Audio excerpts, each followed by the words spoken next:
కేంద్ర నిధుల కోసమే రాష్ట్ర ప్రభుత్వం పంచాయతీ ఎన్నికలు వెళ్తోందని ఎంపీ ధర్మపురి అరవింద్ అన్నారు. నిజామాబాద్ జిల్లా కేంద్రంలోని పార్టీ కార్యాలయంలో మీడియాతో చిట్ చాట్ నిర్వహించారు.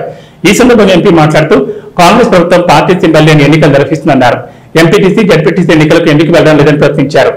ఆర్ఓబీలకు సంబంధించి నిధులు విడుదల చేసినందుకు డిప్యూటీ సీఎం బట్టి విక్రమార్కకు ఎంపీ అరవింద్ ధన్యవాదాలు తెలిపారు. మరో 10 రోజుల్లో అడవి మామిడిపల్లి పనులు పూర్తవుతాయని, మాధవనగర్ వద్ద పనులు వేగం పుంజుకున్నాయని పేర్కొన్నారు. బోధనలో 2 పనులు పెండింగ్ లో ఉన్నాయన్నారు. ఎమ్మెల్యే సుదర్శన్ రెడ్డి చిత్తశుద్ధితో దృష్టి సారించారన్నారు. ప్రధానంగా అరసపల్లి ఆర్ఓబీస్ కోసం భూసేకరణ త్వరగా పూర్తి చేయాలన్నారు. బీసీలకు ఫీజు రియంబర్స్మెంట్ ఇవ్వలేని రాష్ట్ర ప్రభుత్వం రిజర్వేషన్ ఏమిస్తుందని ఎంపీ అరవింద్ ఎద్దేవా చేశారు. ఇదంతా రాజకీయ డ్రామా అని విమర్శించారు. బీసీలకు 42% రిజర్వేషన్ ఇస్తామని 17% మాత్రమే కేటాయించిందన్నారు.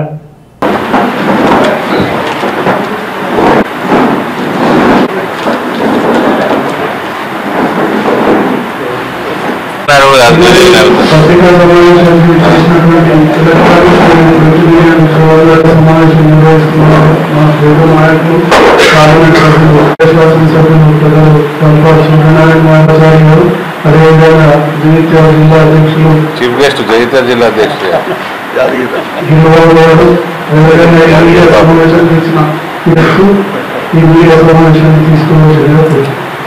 I want to thank Batti Vikramarka garu, Deputy CM of Telangana, for releasing pending funds for ROB contractors. Entaithe pending undo 13.5 ప్రాంతంలో ఆల్మోస్ట్ 13.5 crores మొత్తం కూడా రిలీజ్ చేయడం జరిగింది.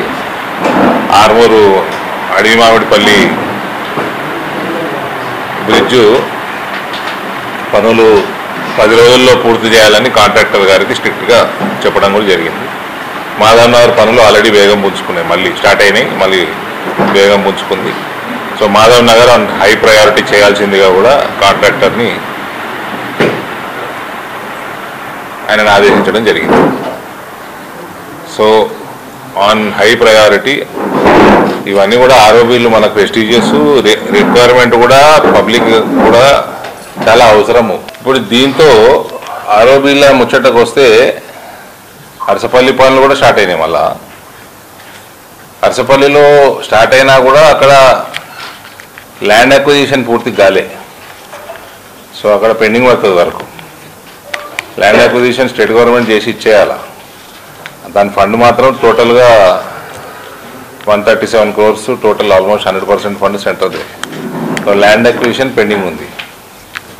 ఇక దీని తర్వాత బోధన్ నియోజకవర్గంలో 2 ఉన్నాయి, ఆర్ఓబీ ఉంది, ఒకటి ఆర్యూబీ ఉంది.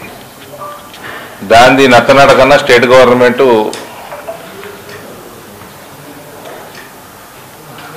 సర్వేలు చేసుకోవటము,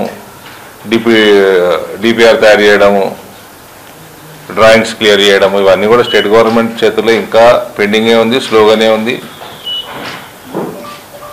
కాబట్టి అక్కడ ఎమ్మెల్యే గారు ఈ మధ్య అయింది, ఆయన అది కన్ఫ్యూజన్ ఉంది, ఏమైనా నాకు కూడా అర్థమైంది. సరే కారు మీద బుక్ అయితే వచ్చింది కదా, ఇంకేదైతే ఏందని చెప్పినట్టున్నారు ఆయనకి. 10 ఆర్ఓబీలు నేను 10 సంవత్సరాలు ఎంపీగా ఈ టైంలో 2 టర్మ్లలో 10 ఆర్ఓబీలు చేయాలా అన్నది నాకు టార్గెట్ పెట్టుకున్నాము. 7 అయిపోతున్నాయి, 2 బోధనలు ఉన్నాయి. అలుగుతే ఏదో పదవి ఇచ్చిర్రు, ఇప్పుడు ఏదో పదవి వచ్చింది కదా, ఏదో ఒకటి వచ్చింది కదా, కొంచెం ధ్యానం పెట్టాల్సిందిగా ఆయన కూడా కొడతా ఉన్నాం. ఫ్లాగ్షిప్ స్కీమ్స్ ఏమున్నాయి, 6 గ్యారంటీలు ఇప్పుడు సుదర్శన్ రెడ్డి గారు ఇంప్లిమెంట్ చేపిస్తారా?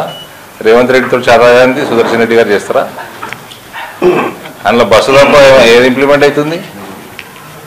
ఫ్రీ బస్సు తప్ప ఏది ఇంప్లిమెంట్? అసలు ఇంప్లిమెంట్ గ్యారంటీ స్కీమ్లకి ఈయన సలహాదారా? వీళ్ళు 42% అన్నప్పుడు నేను ఏమన్నా, పిల్లగాళ్ళకి చదువు చెప్పని వాళ్ళు, బీఆర్ఎస్ వాడు కానీ కాంగ్రెస్ వాడు కానీ, పిల్లగాళ్ళకి ఫీ రీఎంబర్స్మెంట్లు బీసీలకు ఇయ్యనోడు చదువు చెప్పినోడు సర్పంచం చేస్తాడానే?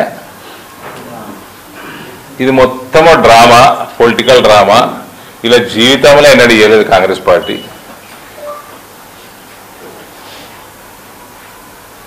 మా నాయనను కూడా కలుపుతున్న దానిలో అధ్యక్షుడుగా 40% ఇస్తాం, 50% ఇస్తాం అంటే 25-30% దాటకపోయినాడు. మస్తు చెప్తుండే, ప్రామిసులు మస్తు చేస్తుండే, ట్రై చేస్తుండే, కుదరకపోతుండే, వాళ్ళకి నియత కూడా ఉండకపో. ఇప్పుడైతే ఘోరం, 42లో సగం కూడా లేదు. ఇప్పుడు 17% బీసీలకు ఎన్ని కేటాయించారు? 2400 ఎంత ఉంది అవుట్ ఆఫ్ 17,000 ఎంత? 12,700 స్టేట్ వైడే కదా చూసేది. అంటే ఎస్సీ ఎస్టీలకు ఇచ్చేటప్పుడు 50% దాటద్దు అంటుంది సుప్రీంకోర్టు. అంటే 50% తీసేసి 50%లో రిజర్వేషన్ ఇస్తారా మరి వీళ్ళు ఎస్సీ ఎస్టీలకి? మేము రాహుల్ గాంధీ రాజ్యాంగం అది. 17% వీళ్ళకున్న దొంగ నాటకము, దొంగ ప్రేమ బయటపడ్డది కుల్లా. నేను అప్పుడే అదే అన్న, చదువుకి పైసలు ఇయ్యనోడు పిల్లగాళ్ళకి ఇక ఆయన సర్పంచులని జెడ్పీటీసీని లీడర్లని చేస్తారా అని వీళ్ళు కాంగ్రెస్ అంత పెద్ద మనసు ఉంటే వీళ్ళు ఎప్పుడో బాగుపడదు. ఇవైతే ఇప్పుడు గత 8-9 నెలల నుంచి పెండింగ్ ఉన్నాయి కదా. ఇప్పుడు సర్పంచ్ ఎలక్షన్లు అందుకే పెడుతున్నాడు. అయితే వస్తుంది, రిలీజ్ అవుతాయి. రాష్ట్ర ప్రభుత్వం మీద భారము 2 గల్పకి ఎలక్షన్ పెట్టాల్సింది. కాబట్టి ఆ నిధుల కోసం ఎంపీటీసీ జెడ్పీటీసీలు పెడితే అయిపోవు కదా. గ్రామం ఒకటే రోజు వేసుకుంటుండే కదా. అంటే నిధుల కోసం చేస్తుండే ఎలక్షన్లు, అడ్మినిస్ట్రేషన్ కోసం కాదు, నిధుల కోసం చేస్తున్నారు. ఫైనాన్షియల్ ఇయర్ ఎండింగ్ లోపల చేయకపోతే పైసలు వచ్చేటివి కూడా రావు. కాబట్టి ఒకటి సర్పంచ్లే పెట్టేసుకొని పైసలు తీసుకుంటారు అన్నట్టు. బీజేపీ తరఫున స్టాండ్ యాజ్ ఇట్ ఈజ్ కూడా మా అధ్యక్షులు రామచంద్రరావు గారు చాలా స్పష్టంగా చెప్పిండ్రు. ఇప్పుడు కృష్ణయ్య గారు ఎవరైనా is our MP, that means it is our stand, we are fighting for it. ఇదైతే ఘోరం కదా 17% చేయడం. పావులా వాడ్డా లెక్క ప్రకారం అయితే ఎప్పటి నుంచి బంద్ ఉన్నది చెప్పు నాకు? 10 సంవత్సరాలు అయిపోయింది. గ్రూపులకి రాష్ట్ర ప్రభుత్వం వడ్డీ మీద ఇవ్వాల్సిన సబ్సిడీ ఇవ్వక 10 సంవత్సరాలు అయిపోయింది. ఈ ప్రభుత్వం వచ్చి 2 ఏళ్ళు అయిపోయింది ఇస్తుండ్రా. మొన్న 2024 పార్లమెంట్ ఎలక్షన్ వరకు 6,300 కోట్ల రూపాయల సెంట్రల్ రుణాలు మన గ్రూపులకు ఉండే. నిజామాబాద్ పార్లమెంట్ గ్రూప్ 6,300 కోట్లు. దాని మీద పావులా వడ్డీ పడాల్సింది స్టేట్ గవర్నమెంట్ ఇయ్యక వాళ్ళకి 6%, 7% పడుతుంది. పావులా అంటే 3 వస్తుందా? 3% పడాల్సింది 7% పడుతుంది. 12% బ్యాంకు 5% పైన సెంట్రల్ గవర్నమెంట్ ఇస్తున్నది. వీళ్ళు ఇవ్వాల్సిన 3 to 4% వీళ్ళు ఇస్తలేరు. 10 సంవత్సరాలు అయిపోయింది. ఇది మహిళా గ్రూపుల మీద ఉన్న కపట ప్రేమ. ఇది ఇప్పుడు ఓటు వాడతాయి కాబట్టి అని ఏదో ఇచ్చాడు. అలా అందరికీ ప్రతి ఓటర్కి తెలివి ఉందండి, బుద్ధి చెప్తున్నాం. ఎంపీటీసీ జెడ్పీటీసీ ఎలక్షన్లు ఎందుకు పెట్టలేదంటే దీంతో పార్టీ సింబల్ వస్తుంది, ఒకటే రోజు వేస్తారు కాబట్టి, కాంగ్రెస్కి ప్రజలు చివాట్లు పెడతారు కాబట్టి గ్రామాలలో ఆ భయానికి పెట్టలేదు. సర్పంచులకు కూడా ఇవాళ రేపు అవగాహన మస్తు అయిపోయింది. సెంట్రల్ గవర్నమెంట్ ఫండ్ తప్ప స్టేట్ గవర్నమెంట్ నుంచి రూపాయి వస్తలేదు అని మొత్తం గ్రామాల అభివృద్ధి మొత్తం సెంట్రల్ గవర్నమెంట్ ఫండ్ తోటే నడుస్తుంది. ఇప్పుడు కుల్లా రేవంత్ పెట్టిందే అందుకు సెంట్రల్ గవర్నమెంట్ ఫండ్ కోసం.